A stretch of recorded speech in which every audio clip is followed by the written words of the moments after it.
और जखन भगवान राम का राजा दशरथ जी जनऊ करे के लिए सोचे छथिन तो कौशल्या जी से कहे छथिन और कहे छथिन गीत बड़ा सुंदर गीत के भाव।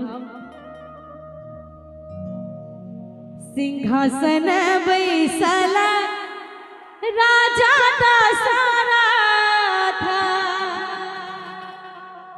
रानी से अरजी कर है। सिंहासन बैसला राजा दशरथ रानी से अरजी कर है। और रानी हो राम जी की करूं उपनयन की दोनों मिली देखब है। रानी हो राम जी के करूं उपनयन की दोनों मिली देखब है। सिंहासन बैसला राजा दशरथ रानी से अरजी कर है। सिंहासन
बात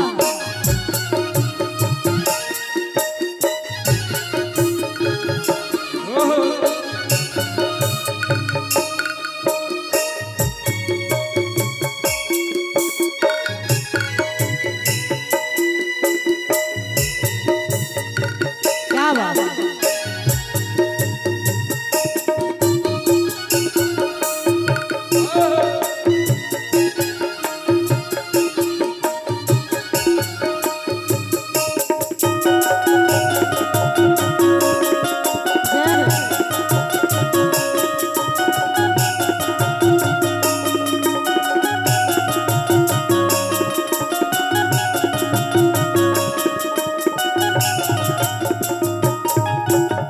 परिजन आओ ना परिजन आओ ना वशिष्ठ गुरु है। परिजन आओ ना परिजन आओ ना वशिष्ठ गुरु है। एक मिनट। परिजन आओ ना परिजन और वशिष्ठ गुरु है।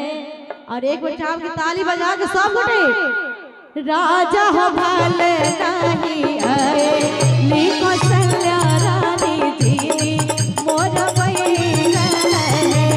राजा हो भले नहीं आए नी कौशल्या रानी जी मोर बहिन है।